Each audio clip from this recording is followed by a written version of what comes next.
Et bouh! Alors, j'avais demandé sur Instagram si vous préféreriez comme prochaine vidéo, une vidéo à propos de la photo de voyage et principalement à propos du matériel qu'on peut emmener, ou une vidéo à propos de mes vieilles photos, de mes vieux portraits dégueulasses. Et donc j'ai découvert que apparemment plus de 2/3 d'entre vous sont plus excités à l'idée de se foutre de la gueule de mes vieilles photos que de découvrir une manière légère et efficace de prendre des photos de voyage. Mais j'ai bien compris, je vous vois derrière votre écran tout content, bande de caca.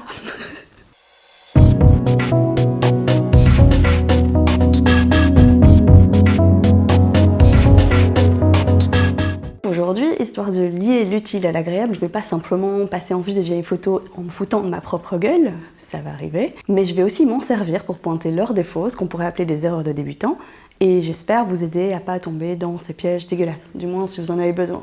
Bah, pour ceux qui sont expérimentés, vous allez juste pouvoir vous foutre de ma gueule. Si c'est pas génial.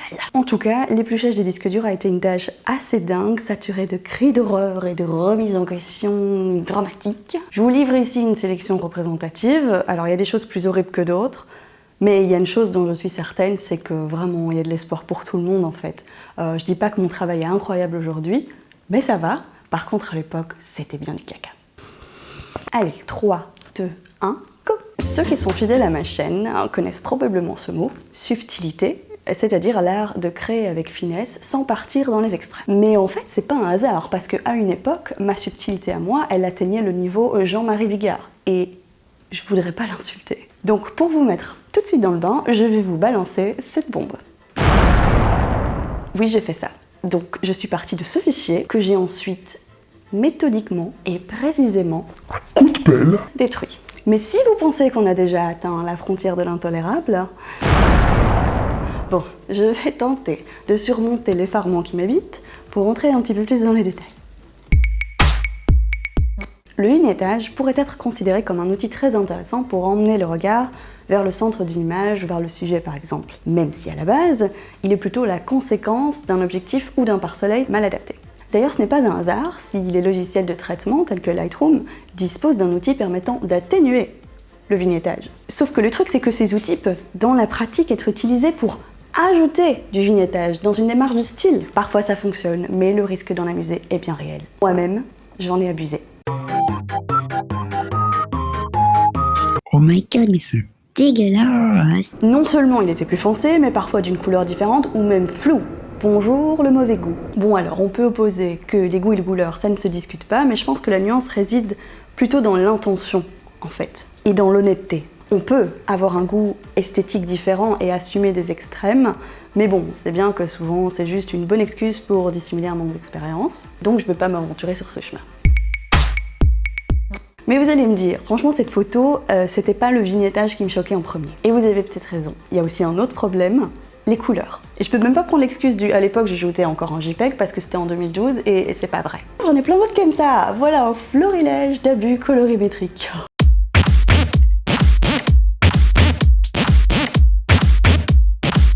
Donc, conserver les couleurs naturelles ou non, c'est un choix. Ajouter une touche de féerie ou faire un choix assumé, c'est ok aussi. Mais ça signifie cohérence et cohésion. C'est pas compliqué, si votre retouche couleur donne l'impression que vous avez juste balancé un gros filtre Picasa, c'est pas bien.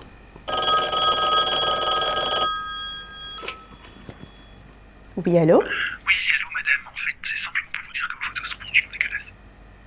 Les couleurs et les harmonies, ça se respecte. Alors ça veut pas dire que faire une photo multicolore, encore une fois, c'est interdit et qu'il faut se limiter obligatoirement, mais bon, c'est dangereux. Pour illustrer encore plus le contraste, si on parle des couleurs, là pas du contraste, j'ai retouché une photo de Tatiana qui date de 2013 où je m'étais bien lâchée. La photo originale n'est pas d'extrêmement bonne qualité, mais avec le traitement que je lui ai donné, on croirait que j'ai poussé un vieux JPEG dans ses retranchements, alors que non, en fait, il y avait encore des infos. Et perso, je préfère la nouvelle version. Et j'en profite pour glisser ici que retoucher cette photo m'a donné une idée. Je me suis dit, tiens, je pourrais retrouver d'anciennes photos dont j'ai encore les fichiers originaux et voir jusqu'où je peux les pousser aujourd'hui dans une vidéo avec un concept. Oui, je retouche des vieilles photos avec mes nouvelles compétences, on va dire. En termes de colorimétrie, l'extrême inverse existe également. Là où c'est vrai qu'on prend souvent moins de risques en faisant des photos en noir et blanc, ce qui explique que beaucoup de débutants choisissent d'adopter ce traitement pour donner un côté un petit peu plus professionnel à leurs images. L'entre-deux, par contre, est extrêmement risqué. Observez donc ma période grise et constatez à quel point ça ne fonctionne pas du tout.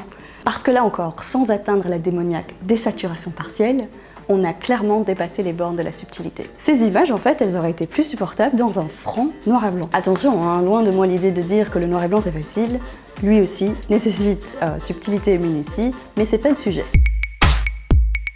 Bon alors, en fait, il y a 10 ans, pour des raisons obscures, je n'utilisais que le format JPEG.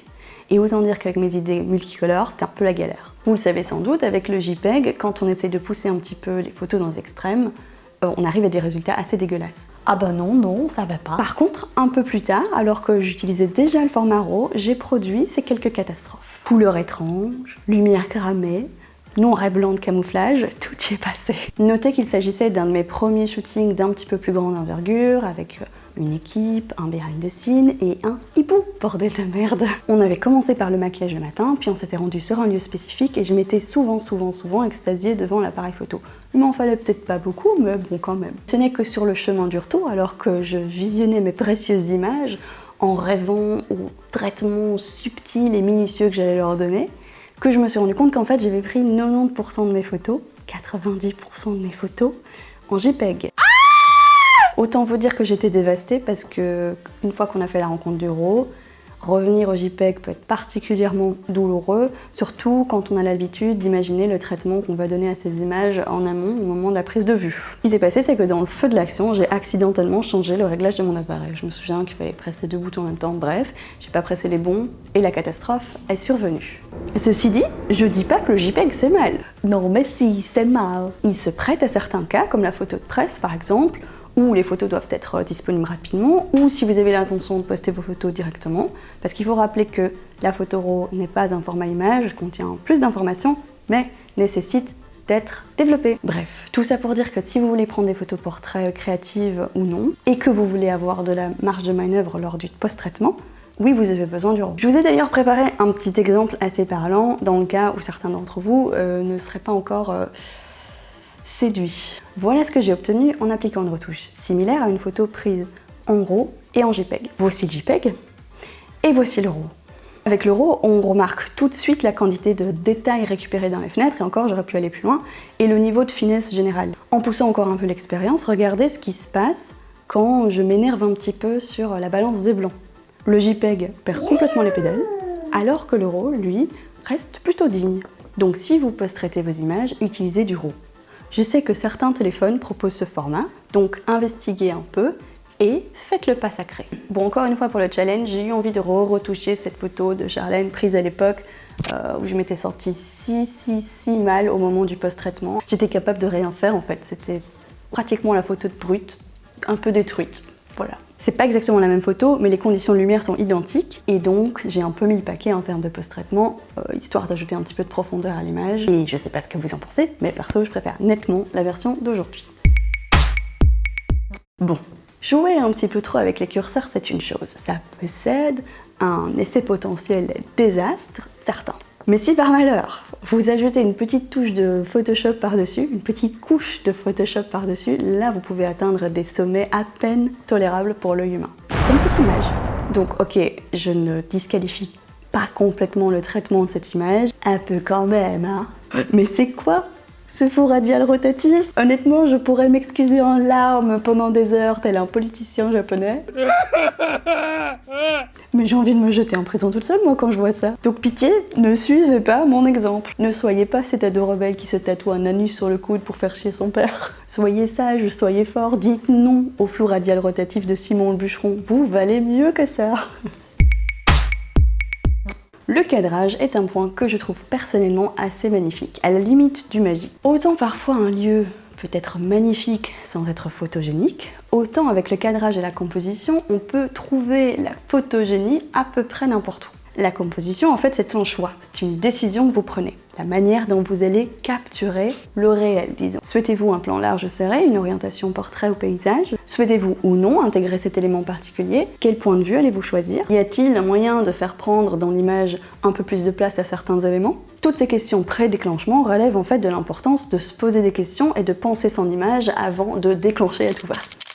Ceci dit, il est assez rare d'avoir le compas dans l'œil du premier coup et utiliser des règles telles que la règle des tiers, ou les lignes de force, ou la spirale de Fibonacci, parfois c'est pas suffisant. En fait, il faut aussi être attentif aux petits détails qui peuvent être dans l'image et qui pourraient éventuellement gêner. Il faut se mettre dans les chaussures du spectateur et anticiper les distractions. Il m'est arrivé, et il m'arrive parfois encore de me dire « Oh merde, j'avais pas vu ce petit truc dans le coin ». Mais aujourd'hui, en général, si quelque chose gêne dans mon cadre, j'en ai conscience. Et dans le cas où je peux rien faire sur le moment pour modifier, si par exemple une personne ou un bateau en arrière-plan, etc., j'anticipe simplement la retouche. On remarque par exemple sur cette photo que l'erreur est assez basique. Le visage est trop collé d'un côté, et il y a trop d'espace à l'arrière, ce qui fait que ça crée une espèce de déséquilibre assez désagréable. J'aurais pu, j'imagine, simplement recadrer, mais alors on voit que la symétrie de l'arrière-plan n'aurait pas été respectée. Bref, c'est bête, mais aujourd'hui quand je regarde cette photo, je me dis c'est chiant quand même. J'aurais pu facilement effacer la gouttière sur cette image, par exemple. Et sur cette image, le problème se voit comme un tronc au milieu d'une photo en fait. Ah, mais qu'elle est drôle, hein, dit. Ok, il y avait des jolis pétales qui tombaient, ok, il y avait des gardes qui surveillaient, oui parce que c'était à Paris. Mais est-ce que ça justifie un cadrage aussi pauvre? Cadrer en fait c'est probablement un des trucs qui prend le plus de temps à maîtriser. Dans le détail et la subtilité, moi-même je me perçois encore une belle marge de progression, ce qui est bien.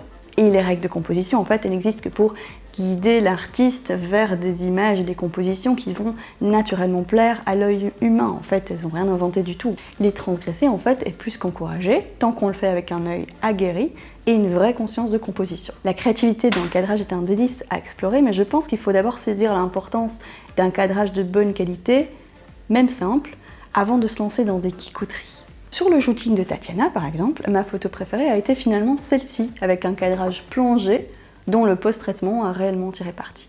Bon les poilus, j'espère que vous avez bien apprécié cet épisode. Sachez que j'ai encore plein de photos dégueulasses à vous montrer, ainsi que plein de conseils à vous donner à propos du contraste, du focus, à propos de quoi? Des flashs par exemple. Mais je garde ça pour la prochaine vidéo, donc c'est vraiment le moment en fait de vous abonner ou voire même d'activer la petite cloche pour être sûr de ne pas louper la prochaine vidéo. Puis comme d'habitude, n'oubliez pas le pouce vers le haut et puis laissez des commentaires parce que j'adore discuter avec vous, c'est super chouette en fait d'avoir des interactions comme ça. Et puis bon, de nouveau, si vous connaissez des gens qui pourraient être intéressés par la vidéo, partagez-la, je ne peux que vous encourager. Post-scriptum sans trop de rapport, j'aimerais bien m'entraîner au dessin un peu plus réaliste, je l'ai fait par le passé, mais je me suis dit que cette fois-ci, j'aimerais bien le faire avec une de vos photos en fait. Donc je m'étais dit pourquoi pas vous demander, si ça vous intéresse, bien entendu, de m'envoyer une petite photo en message privé sur Instagram. Comme ça, je sélectionnerai celle qui m'inspire le plus et puis je m'entraînerai avec et je la posterai probablement à un moment donné. Voilà, salut les boudins! Abonne-toi ou je vais faire caca sur toute ta famille.